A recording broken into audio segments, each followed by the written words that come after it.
ಜೀವನದಲ್ಲಿ ಬರೀ ಕಷ್ಟಗಳೇ ಬರುತ್ತಿವೆ ಅಲ್ಲ. ಸುಖದ ದಿನಗಳು ಯಾವಾಗ ಬರುತ್ತವೋ ಅದೆಲ್ಲ ದೇವರಿಗೆ ಗೊತ್ತು. ಬಡತನ ನಮ್ಮ ಬೆನ್ನು ಹತ್ತಿದೆ, ಅದು ನಮ್ಮನ್ನು ಬಿಟ್ಟು ಹೋಗುವುದಿಲ್ಲ. ಬಡತನ ನಮಗಿರಲಿ, ಮನೆ ತುಂಬಾ ಮಕ್ಕಳಿರಲಿ ಎಂದು ದೇವರಲ್ಲಿ ನೀ ಬೇಡಿಕೊಂಡೆಯೋ ಹೇಗೆ?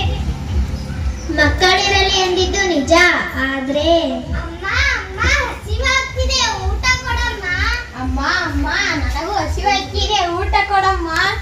ನೋಡಿದ್ರ ಮಕ್ಕಳೆಲ್ಲರೂ ಹಸುವಿನಿಂದ ಕಂಗಾಲಾಗ್ವೆ.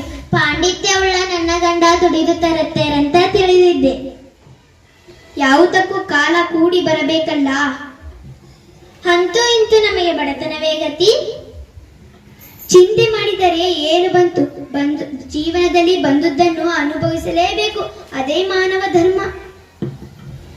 ನೀವು ನೀತಿ ಹೇಳೋದ್ರಲ್ಲಿ ಬಹಳ ಮುಂದು.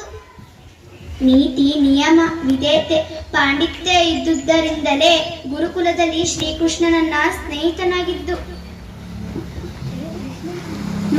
ಮಾತಿಗೂ ಶ್ರೀಕೃಷ್ಣ ನನ್ನ ಸ್ನೇಹಿತನಾಗಿದ್ದ ಅಂತೀರಿ? ನಿಜಕ್ಕೂ ಆತ ನನ್ನ ಪರಮ ಮಿತ್ರನಾಗಿದ್ದ. ಗುರುಕುಲದಲ್ಲಿ ಒಟ್ಟಿಗೆ ವಿದ್ಯಾಭ್ಯಾಸ ಮಾಡಿದೆವು. ಸತ್ಯ ಹೇಳುವಿರಾ? ಆ ಶ್ರೀಮಂತನಲ್ಲಿ ನೀವು ಎಲ್ಲಿ? ಏಕೆ ಸುಮ್ಮನೆ ಬಡಾಯಿ ಬಿಡ್ತೀರಾ? ಏಕೆ ಸುಳ್ಳು ಹೇಳಲಿ? ನಾನು ಕೃಷ್ಣ ಸದಾ ನನ್ನ ಜೊತೆಯಲ್ಲೇ ಇರುತ್ತಿದ್ದ. ಗುರುಕುಲದಲ್ಲಿ ಒಟ್ಟಿಗೆ ಕಲಿಯುತ್ತಿದ್ದೆವು. ನನ್ನನ್ನು ಕಂಡರೆ ಅವನಿಗೆ ಅಪಾರ ಪ್ರೀತಿ, ಸ್ನೇಹ, ಗೌರವ. ಅಂತ ಶ್ರೀಮಂತ ಸ್ನೇಹಿತನಿದ್ದರು ನೀವು ಇಲ್ಲಿಯವರೆಗೆ ಅವನ ಹತ್ತಿರ ಏಕೆ ಸಹಾಯ ಕೇಳಲಿಲ್ಲ? ಬಡವನಾದವ ನಾನು ದೊಡ್ಡವರ ಮನೆಗೆ ಸಹಾಯ ಕೇಳಲು ಹೋಗಬಾರದು. ಸ್ನೇಹಿತನೆದರು ಎಂಥ ಸ್ವಾಭಿಮಾನ! ದಯವಿಟ್ಟು ಹೋಗಿ ಅವರ ಹತ್ತಿರ ಸಹಾಯ ಕೇಳಿ. ಹೇಗೆ ಕೇಳುವುದು? ಆತ್ಮೀಯ ಗೆಳೆಯ ಅನ್ನುತ್ತೀರಿ, ಅಂದ ಮೇಲೆ ಅವರು ಸಹಾಯ ಮಾಡೇ ಮಾಡುತ್ತಾರೆ.